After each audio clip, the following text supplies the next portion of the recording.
जाति जनगणना का असर दिख रहा है। बीजेपी का डर खौफ साफ साफ दिख रहा है। और सोचिए, छत्तीसगढ़ में आदिवासी मुख्यमंत्री, मध्य प्रदेश में अब एक मोहन यादव मुख्यमंत्री, राजस्थान में भी किसी दलित पिछड़े पर ही जाना पड़ेगा, नहीं तो वसुंधरा की बगावत तैयार है। और लेकिन अब शिवराज क्या करेंगे, ये भी सबसे बड़ा सवाल है। क्या उनको कोई बड़ा प्रॉमिसेस किया गया है? क्या उनको केंद्र में लाया जाएगा? मैं फिर कह रहा हूँ, ये सब कुछ जाति जनगणना का असर है। मैं फिर कह रहा हूँ, बहुजन समाज को सोचना है। सोचिए, राम मंदिर में रिजर्वेशन नहीं है तो एक पांडे जी को पुजारी बनाया गया है, जबकि लोग सोशल मीडिया पर लिख रहे हैं कि लव भगवान राम के जो बेटे थे वो लव कुश थे, और लव कुश जो है वो कुर्मी और कोयरी दावा करता है कि हम लव कुश हैं, तो पुजारी पांडे जी बनेंगे।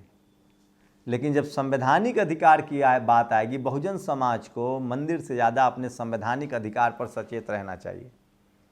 सोचिए, ये है खड़गे साहब, इन्होंने संसद में जो कहा, एक बार सुनिए। उन्होंने कहा, मनुस्मृति को कोई लोग मानते हैं, कोई लोग नहीं मानते, ये तो सच है ना। तो वैसा ही हमारे देश में अलग अलग धर्म है, अलग अलग विचार के लोग हैं, और कोई समर्थन करते हैं, कोई समर्थन नहीं करते हैं। लेकिन इसलिए मैं ये कहूँगा कि मक्तल में आते हैं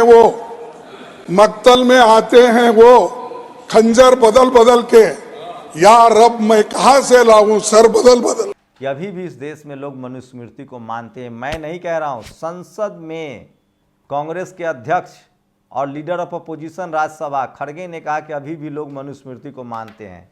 लेकिन संविधान मनुस्मृति का पक्का इलाज है। और सोचिए किस तरह से दलित पिछड़े आदिवासियों का दौर आया, और ये सबको क्रेडिट आपको नीतीश कुमार को देना होगा। न जाति जनगणना के आंकड़े आते, न हर पार्टी को SC ST OBC की याद आती। मैं फिर कह रहा हूँ, संविधान की चक्की देर पीसती है लेकिन महीन पीसती है। नमस्कार, मैं शंभू कुमार सिंह और आप देख रहे हैं नेशनल दस्तक। आज 370 पर फैसला आ गया है। 370 पर जो फैसला है उसमें जो 5 जजों की बेंच थी उसमें एक भी मुस्लिम जज नहीं है। 370 पर आपको जो लोग बहका रहे हैं कि दलित पिछड़े आदिवासियों का रिजर्वेशन लागू हो जाएगा, वहाँ मुसलमानों को बहुत अधिकार था, आपको मिसलीड किया जा रहा है। दरअसल जम्मू कश्मीर में रिजर्वेशन पहले से लागू है SC ST का, ऐसा नहीं। OBC का रिजर्वेशन नहीं है वहाँ, तो OBC का रिजर्वेशन तो मध्य प्रदेश में भी नहीं। OBC को वहाँ 1% रिजर्वेशन था, शेड्यूल ट्राइब को ज़्यादा रिजर्वेशन है।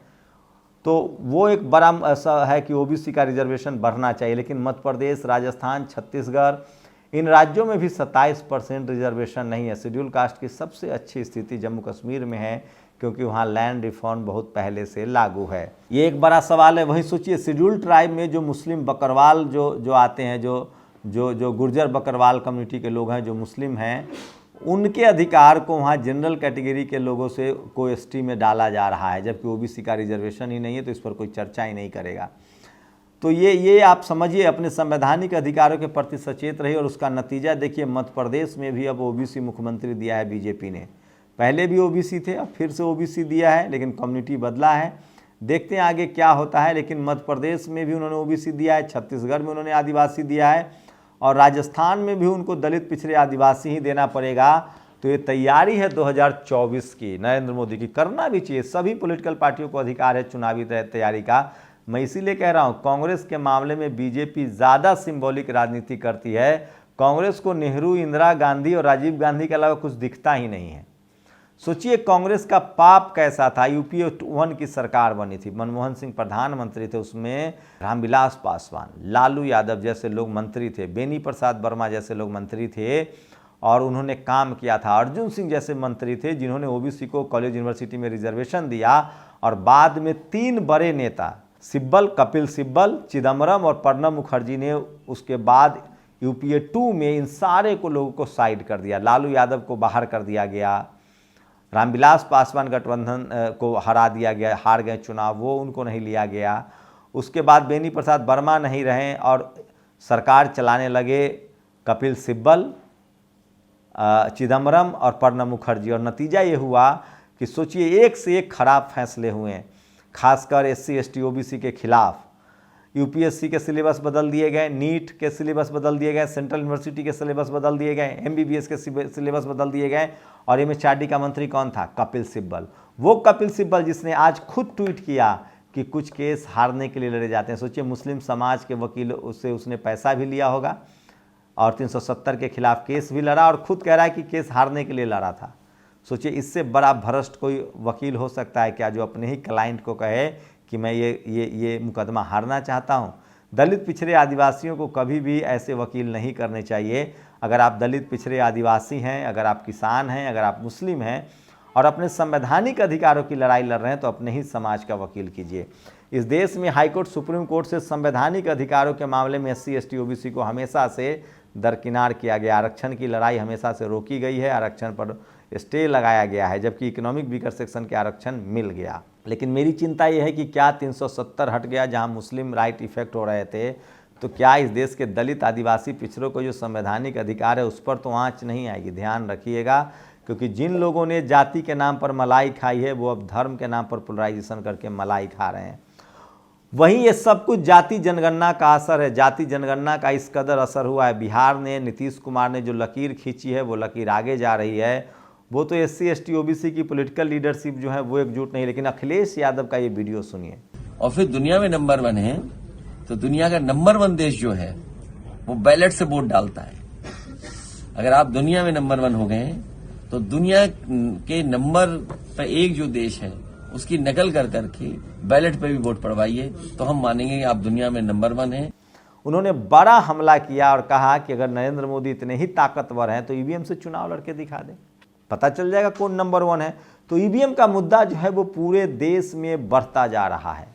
EVM को लेकर लगातार बहस हो रही है। संसद में भले BSP के सांसद ने EVM शब्द बोला था तो स्पीकर ने कहा था कि ये सब ऐसा नहीं बोल सकते हैं, लेकिन सड़कों पर लगातार EVM को लेकर आंदोलनरत जारी है और लोगों को लगता है कि EVM बिल्कुल भरोसेमंद नहीं है। तो सबसे बड़ा मुद्दा है EVM को लेकर लोग जागरूक हो रहे हैं और तमाम पॉलिटिकल पार्टी के नेता जो हैं वो EVM के खिलाफ खड़े हो रहे हैं। और आज की सबसे बड़ी खबरों में से एक है, टीवी अखबार भले आपको न दिखाए लेकिन सोशल मीडिया पर सबसे ज़्यादा EVM को लेकर चर्चा है, तो वो एक एक करके तमाम बड़ी खबरें बता रहा हूँ। सोचिए, ये है गाजियाबाद के मोहित पांडे, ये राम मंदिर में पुजारी होंगे। राम मंदिर के नाम पर वोट सभी 100 करोड़ हिंदू करेगा, पर नौकरी केवल एक जाति को मिलेगा। ये नाइंसाफ़ी और आरक्षण यहाँ भी होना चाहिए, दलित, आदिवासी और OBC। तो ये बहुजन समाज के लोग लिख रहे हैं सोशल मीडिया पर वायरल। और मैं एक मोहित पांडे राम मंदिर के पुजारी बन गए हैं। ये वो स्थान है जहां ब्राह्मणों का 100% आरक्षण है। राम मंदिर आंदोलन की कमान उमा भारती, विनय कटियार, कल्याण सिंह जैसे OBC नेताओं के हाथ में थी, मगर जब राम मंदिर बना तो ट्रस्टी से लेकर पुजारी तक ब्राह्मण बन गए हैं। राम मंदिर ट्रस्ट में 9 अस्थायी ट्रस्टी हैं, जिनमें 8 ब्राह्मण और 1 मात्र दलित हैं। अब मोहित पांडे भी मुख्य पुजारी बन गए हैं। संघर्ष करे OBC और माल लूटे ब्राह्मण, बस इतनी सी कहानी है। जैकी यादव ने ये ट्वीट किया है तो तमाम जगहों पर SC, ST, OBC के लोग क्लेम करने लगे हैं संवैधानिक अधिकार तो मिल रहा है। मत्तल में ये देखिए, अभी भी लोग मनुस्मृति मानते हैं। ये संसद में बयान है खड़गे साहब का। सोचिए, मनुस्मृति, आप कल्पना कर सकते हैं कौन लोग मनुस्मृति मानते हैं। अमेरिकी पद्धति और बैलेट पेपर से चुनाव हो जिसकी बेईमानी की गुंजाइश न रह जाए। 90-100% ग्रांट वोटिंग अनिवार्य हो। वोटिंग के लिए न्यूनतम 45 दिन का समय चुनाव आयोग दे। आज 182 करोड़ लोगों में मोदी सरकार को मात्र 22 करोड़ लोगों ने चुना है, जिस पर मोदी जी इतरा रहे हैं। 56 इंच की छाती दिखाइए। सोचिए, एक ट्वीट वायरल हो रहा है, कुछ वीवीपैट का खराब होना सामान्य है, लेकिन 6.5 लाख वीवीपैट खराब निकलना एक गंभीर मसला है। SY कुरैशी पूर्व मुख्य चुनाव आयुक्त ने है जो इनकी प्रतिक्रिया है। जो लेकिन कांग्रेस BJP अपने हिसाब से, ये है Tavleen Singh, time to end reservation, ये आरक्षण खत्म करना चाहती हैं। क्या इकोनॉमिक वीकर सेक्शन का रिजर्वेशन खत्म होगा? क्या SC, ST, OBC के संवैधानिक अधिकार छीन लेंगे ये लोग? और इसलिए अखिलेश यादव का ये वीडियो सुनिए। किसी कंपनी को आप पैसा दे दीजिए और कंपनी बताएगी कि आप दुनिया में नंबर 1 है।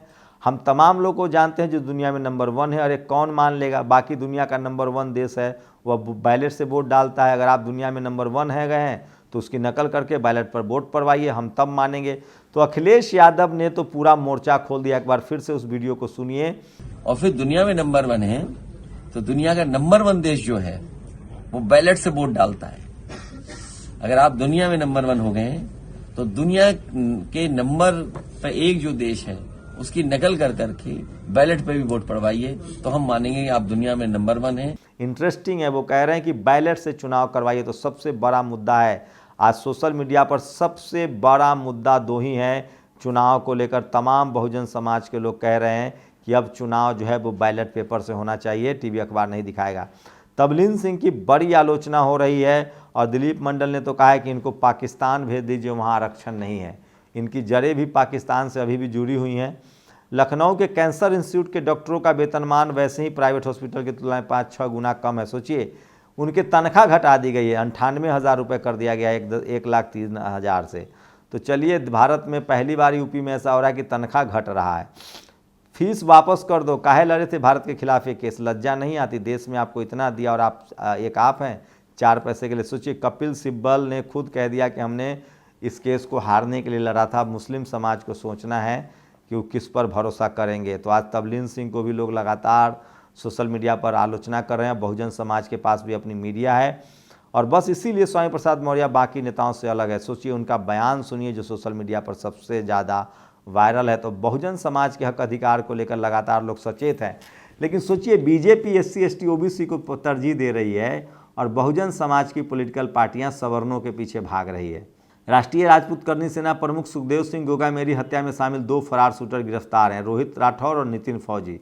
तीसरा नवीन सिंह शेखावत। सोचिए, ये कहा जा रहा है कि ये लैंड डिस्प्यूट का मामला था, लेकिन बामसेफ के लोग कह रहे हैं कि ये लोग इसीलिए इनकी हत्या कर दी गई क्योंकि वो लगातार बामसेफ के करीब आ रहे थे और बहुजन राजनीति के आगे बढ़ा रहे थे। आज ही रात मोदी और शाह के लिए क़यामत की रात हो सकती है राजस्थान के संदर्भ में। राजस्थान में बीजेपी क्या करेगी उस पर पूरे देश की नज़र लगी हुई है। क्या वसुंधरा के बगावत को वो मैनेज कर पाएंगे? और जातिवादी मालिक शशि शर्मा, मालकिन उसकी पत्नी के खिलाफ सख्त से सख्त कार्रवाई हो। अगर लड़की शशि शर्मा नाम के एक शख्स ने अपनी नौकरानी के साथ बहुत बुरा विभत्स व्यवहार किया है। और आज के दिन बाबा साहब भीमराव अम्बेडकर जी को भी याद करें, जिन्हें दलित अनुसूचित जाति को आरक्षण और सम्मान दिया। तो तमाम बहुजन नेता जो हैं वो एकजुट हो रहे हैं, अपने संवैधानिक अधिकारों के लिए सजग हो रहे हैं। ये सबसे बड़ी खबर है। और सोचिए, नारायण मूर्ति कह रहे हैं कि मैं 6 बजे सुबह काम पर जाता था, 8:30 तक आता था। उनकी कम जमकर आलोचना हो रही। लोग पूछ रहे हैं तो अमेज़न काहे नहीं खड़ा कर लिए, तो ट्विटर काहे नहीं खड़ा कर लिए, तो एक्स काहे नहीं खड़ा कर लिए? कोई ऐसी बड़ी कंपनी तो बना लेते। सबसे बड़ा सवाल है जो सोशल मीडिया पर वायरल है। और मैं इसलिए कह रहा हूँ, सोशल मीडिया ही सच्चा मीडिया है, सोशल मीडिया ही बहुजन मीडिया है।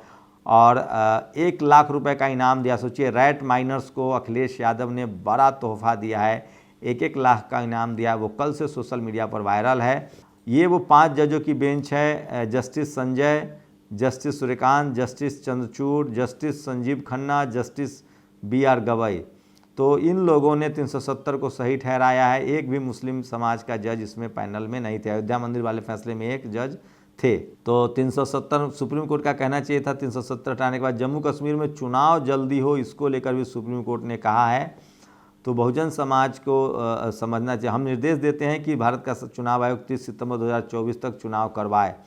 तो देखते हैं कि चुनाव कब तक होता है। चुनाव तो देर सवेर होना ही था। और मैं देश के सभी राज्यों में धार्मिक संस्कृति, भोजन संस्कृति, वेशभूषा संस्कृति, भाषा और मान्यताओं का सम्मान करता हूँ। धारा 370 की तरह नागालैंड में भी एक कानून है जिसे अनुच्छेद 371 ये कहते हैं। नागालैंड में अनुच्छेद 371 1960 में लागू किया गया था। वहाँ गैर नागालैंड के लोग ज़मीन नहीं खरीद सकते हैं। तो जम्मू कश्मीर तो मुसलमान की वजह से बहाना है, बाकी तमाम राज्यों में इस तरह से है। मध्य प्रदेश में कांग्रेस 199 सीटों पर आगे थी। जब EVM में वोटों की गिनती हुई तो स्थिति कैसे बदल गई? संजय राउत ने यह सवाल उठाया है। तो EVM को लेकर सबसे ज़्यादा लोग सवाल पूछ रहे हैं। इस युग में bank account, Twitter, Facebook, ATM, phone, laptop सब हैक हो सकता है, लेकिन EVM ही एक ऐसी मशीन है जिसे हैक नहीं किया जा सकता है। तो इस तरह के तंज जो है वो आम आदमी सोशल मीडिया पर कर रहा है, जो सबसे ज़्यादा वायरल है। और 200 करोड़ रुपए वाला सांसद किसका ATM है? सोचिए, 260 करोड़ एक गुटखा व्यापारी के घर से निकला था यूपी में। अखिलेश यादव की पार्टी का आरोप है कि वो चूँकि बीजेपी समर्थक थे तो उनके पैसे लौटा दिए गए। वहीं इंटरनेशनल खबरों में एक दिन में 50-50 सैनिक इजराइल के मारे जा रहे हैं। ये भी सोशल मीडिया पर सबसे ज़्यादा खबर है।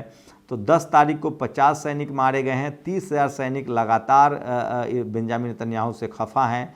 और हमास, हिजबुल्लाह और हूथी के आक्रमण ने धीरे धीरे ही सही लेकिन इजराइल को बैकफुट पर ला दिया है।